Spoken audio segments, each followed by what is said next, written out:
মলিনে মোচনং পুংসাং জলস্নানং দিনে দিনে সকৃৎ গীতামিত স্নানং সংসার মলনাশনম। প্রতিদিন জলে স্নান করে মানুষ নিজেকে পরিচ্ছন্ন করতে পারে, কিন্তু কেউ যদি ভগবদ্গীতার গঙ্গাজলে একটিবারও স্নান করে তাহলে তার জড়জীবনের মলিনতা একেবারেই বিনষ্ট হয়ে যায়। হরে কৃষ্ণ কৃষ্ণ কৃষ্ণ হরে হরে, হরে রাম রাম রাম হরে হরে।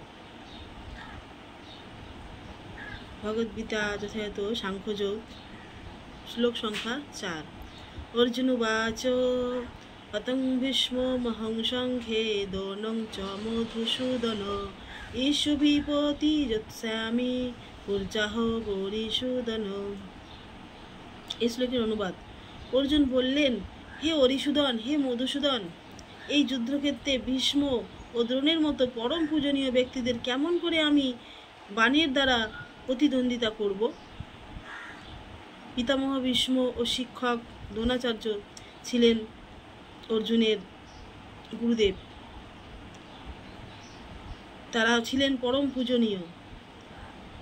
তাদেরকে বাণের দ্বারা হত্যা করা তো দূরের কথা, তাদের সঙ্গে মুখে তর্ক করাও অর্জুনের কাছে ছিল খুব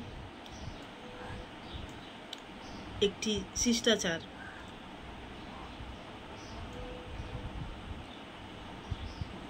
তাদেরকে কখনো রূঢ় করা উচিত নয়, অর্জুন সেটি জানতেন।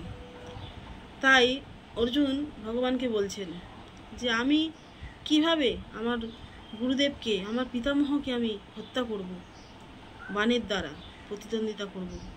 আমি তাদেরকে মুখে কিছু বলতে পারি না, মুখে তাদের সঙ্গে তর্ক করতে পারি না, এবং সেটা আমার করা উচিত নয়।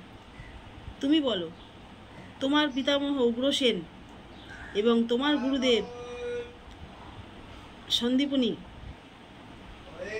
ঋষি, তুমি কি পারবে তাদের প্রতিদ্বন্দ্বিতা করতে? এখন অর্জুন ভগবানকে প্রশ্ন করছেন। আগের শ্লোকে ভগবান অর্জুনকে উপদেশ দিয়েছিলেন যে তুমি যুদ্ধ করো, কারণ তোমার ধর্মে যে যুদ্ধ করা, তুমি যে ক্ষত্রিয়, তুমি তোমার ক্ষত্রিয় ধর্ম পালন না করো, তোমার যশ রাশি বিনষ্ট হয়ে যাবে, তুমি তোমার ধর্মকে রক্ষা করতে পারবে না। আর তুমি যুদ্ধ করো আত্মীয় বলতে আত্মার সঙ্গে যার সম্পর্ক, সেটি হচ্ছে আমি। আর এই জগতে যারা আছে সব তোমার দেহের সঙ্গে সম্পর্ক। এটি ভগবান অর্জুনকে নয়, আমাকে শিক্ষা দিচ্ছে। আমাদের সমস্ত লোকদেরকে ভগবান এই শিক্ষা দিতে চেয়েছেন যে আমরা আত্মীয় স্বজনদের জন্য নিজেদেরকে সবসময় দূরে রাখি, তাদেরকে আমরা এত আপন করে রাখি যে আমরা ভক্তি জীবনে আসতে পারি না, কারণ তারা ভাবি আমরা তাদের বাড়ি যেতে পারবো না, তারা আমাদের বাড়ি আসতে পারবে না, তাদের সঙ্গে সম্পর্ক থাকবে না। এই কারণে আমরা সবসময় ভক্তি জীবন থেকেও দূরে থাকি, শুধু একমাত্র নিজেদের আত্মীয় স্বজনের জন্য। কিন্তু এই আত্মীয় স্বজনরা কতক্ষণ আছে? এই দেহটি যতক্ষণ আছে ততক্ষণ তার সঙ্গে সম্পর্ক।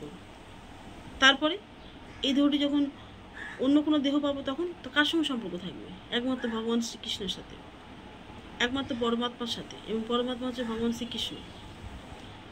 সেটি ভগবান আমাদেরকে বোঝাতে চেয়েছেন, উপদেশ দিয়েছেন অর্জুনের মাধ্যমে।